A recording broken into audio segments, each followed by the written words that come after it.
until and unless। सो दोस्तों, क्या आपको भी until और unless समझ में नहीं आता है? कब क्या यूज करना है, until या unless, इसकी हिंदी क्या होती है, रूल्स क्या हैं? तो आज की ये क्लास आप सभी लोग के लिए है और बहुत शानदार तरीके से आपको समझ में आने वाला है। आइए क्लास को स्टार्ट करते हैं और सीखते हैं। ये जो हमारा टॉपिक है, ये मोस्ट इंपॉर्टेंट टॉपिक है, until और unless। स्पोकन इंग्लिश में इनके सेंटेंसेस हम बहुत ज्यादा यूज करते हैं। आइए आज के कोटेशन के साथ क्लास की स्टार्टिंग करते हैं। आज की मेहनत ही कल की सफलता की पहचान बनेगी, कल की सफलता की पहचान बनेगी। फर्स्ट, सबसे पहली बात है कि जो until है, until इसकी हिंदी होती है जब तक तब तक। क्या होती है? जब तक तब तक। टाइम को एक्सप्रेस करता है। until किसको एक्सप्रेस करता है? टाइम को एक्सप्रेस करता है। until कैसा वर्ड है? निगेटिव वर्ड है। नेक्स्ट हमारा आता है unless। unless क्या है? हिंदी होती है जब तक तब तक। unless की भी हिंदी होती है जब तक तब तक, और until की भी हिंदी होती है जब तक तब तक। ठीक है, ये क्या है? शर्त सूचक है। दोस्तों, जो until होता है वो टाइम को एक्सप्रेस करता है, और जो unless होता है वो कंडीशन यानी शर्त को एक्सप्रेस करता है, और ये भी क्या है? एक निगेटिव वर्ड है। until और unless में कॉमन क्या है कि दोनों की हिंदी सेम होती है, जब तक तब तक। और कौन सी बात कॉमन है? कि दोनों निगेटिव वर्ड हैं। और कॉमन क्या बात नहीं है? कि until जो है वो टाइम के लिए और unless जो है वो शर्त के लिए यूज होता है। सेंटेंसेस कैसे होंगे? ध्यान से देखिएगा, थोड़ा सा गौर से देखिए। सेंटेंस हमारे होंगे जैसे आपने कहा, जब तक आप कठिन परिश्रम नहीं करेंगे तब तक आप सफल नहीं होंगे। तो आप क्या कह रहे हैं? जब तक आप कठिन परिश्रम नहीं करेंगे तब तक आप सफल नहीं होंगे। ये हमने एक कंडीशन आपको दे दी, एक कंडीशन आपको बता रहे हैं कि जब तक आप मेहनत नहीं करेंगे तब तक सफल नहीं होंगे। आइए नेक्स्ट देखते हैं। जैसे, जब तक मैं ना आऊं तब तक यहां से मत जाना। मैंने क्या कहा? जब तक मैं ना आऊं यहां से मत जाना, मतलब यहीं वेट करो आप। तो ये टाइम को एक्सप्रेस कर रहा है। ठीक है, तो यहां पर हम क्या करेंगे? until का यूज कर देंगे। नेक्स्ट हमारा सेंटेंस है, जब तक बारिश नहीं रुकेगी बाहर मत जाना। जब तक तब तक आया हुआ है। जब तक मैं तुम्हें ना बुलाऊं आना मत, वहीं खड़े रहना। तो यहां पर भी जब तक तब तक आया है। जब तक आप अभ्यास नहीं करेंगे तब तक आप अपनी इंग्लिश को नहीं सुधार पाएंगे। तो ये सारे हमारे सेंटेंसेस हैं, सबको देखेंगे। अब देखिए यहां पर इनको हम कैसे करते हैं। until और unless जिस पार्ट में यूज होते हैं उसमें दोस्तों हम नॉट का यूज नहीं करते हैं। किसका नहीं करते हैं? नॉट का यूज नहीं करते हैं। कैसे? देखिए, जब तक आप कठिन परिश्रम नहीं करेंगे, until और unless वाला पार्ट कौन सा होता है? जब तक तब तक के बीच में जो आएगा। जब तक तब तक के बीच में क्या आया है? आप कठिन परिश्रम नहीं करेंगे। तो यहां पर नहीं तो आया है, लेकिन हम नॉट का यूज नहीं करेंगे। until और unless वाले पार्ट में कभी भी नॉट नहीं आ सकता है। क्लियर? कभी भी नहीं आ सकता है। तो कैसे करेंगे? ये कंडीशनल आप सेंटेंस का हमारा सेंटेंस है, उसमें होता है present indefinite tense. Present indefinite tense plus future indefinite tense होता है। ठीक है, आपने कंडीशनल सेंटेंसेस पढ़ा होगा। तो सबसे पहले आपको लिखना है जब तक तब तक। इस सेंटेंस से शर्त प्रकट हो रही है, तो आप बोलेंगे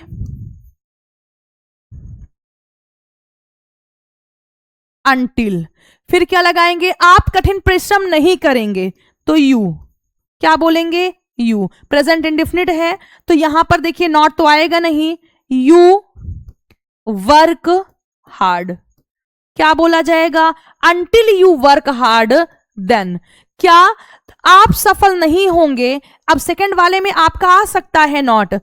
नेक्स्ट, आप सफल नहीं होंगे, you will not succeed. You will not succeed. Future indefinite tense present indefinite tense. यहां पर नॉट नहीं आया है क्योंकि अनटिल और अनलेस वाले पार्ट में कभी नॉट नहीं आएगा। हिंदी में आ सकता है बट इंग्लिश में नहीं आएगा क्योंकि ये अनटिल जो है बेटा वो ऑलरेडी निगेटिव है। समझ में आया या नहीं आया? आइए नेक्स्ट सेंटेंस समझते हैं। जब तक मैं ना आऊं तब तक यहां से मत जाना। तो जब तक तब तक, अब यहां पर हम टाइम की बात कर रहे हैं, उस समय तक यहां खड़े रहना जब तक मैं ना आऊं। सॉरी फर्स्ट सेंटेंस में हमने अनटिल कर दिया है, यहां अनलेस होगा। अभी मुझे याद आ रहा है, यहां पर हमें अनलेस लिखना है। क्या लिखना है? अनलेस, क्योंकि ये समय की बात नहीं कर रहे, हम यहां शर्त प्रकट कर रहे हैं। मैंने लिखा अनलेस ही समझकर था बट बाय मिस्टेक अनटिल हो गया।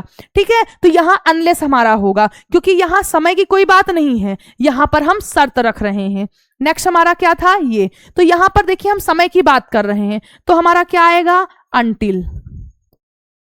हम क्या बोलेंगे? Until.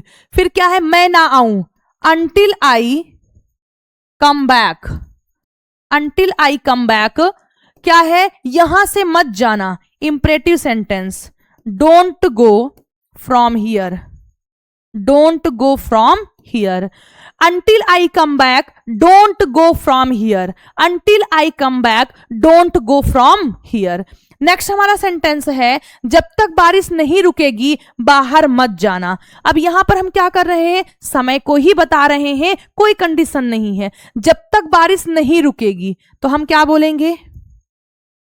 until the rain stops। बाहर मत जाना, क्या बोलेंगे? Don't go out, don't go out. Clear? I hope आपको समझ में आ गया होगा कि कैसे आपको यूज करना है। क्लियर? आइए आगे देखते हैं। नेक्स्ट हमारा है जब तक आप अभ्यास नहीं करेंगे तब तक अपनी इंग्लिश नहीं सुधरेगी। आपकी होना चाहिए, आपकी, अपनी नहीं, आपकी इंग्लिश नहीं सुधरेगी, आपकी इंग्लिश नहीं सुधरेगी। ठीक है, तो यहां पर आप क्या कर रहे हैं? आप यहां पर कंडीशन बता रहे हैं कि किस कंडीशन में आपकी इंग्लिश नहीं सुधरेगी। वो क्या है आपकी? वो ये है कि आप जब तक अभ्यास, प्रैक्टिस नहीं करेंगे। तो हम क्या बोलेंगे? हम बोलेंगे अनलेस आप अभ्यास नहीं करेंगे, unless you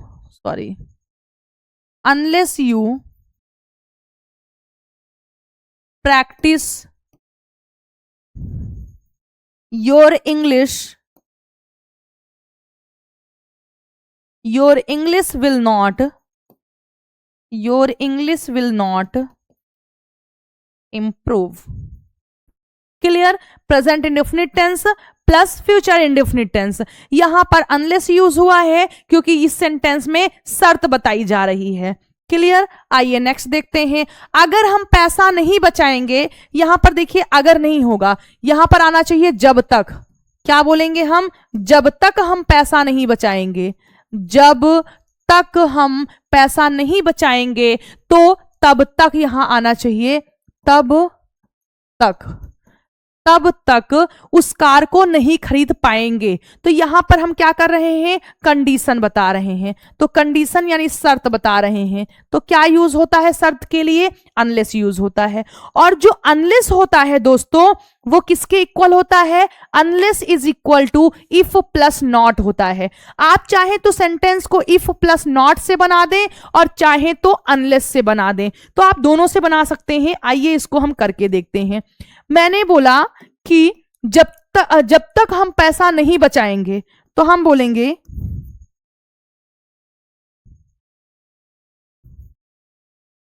अनलेस वी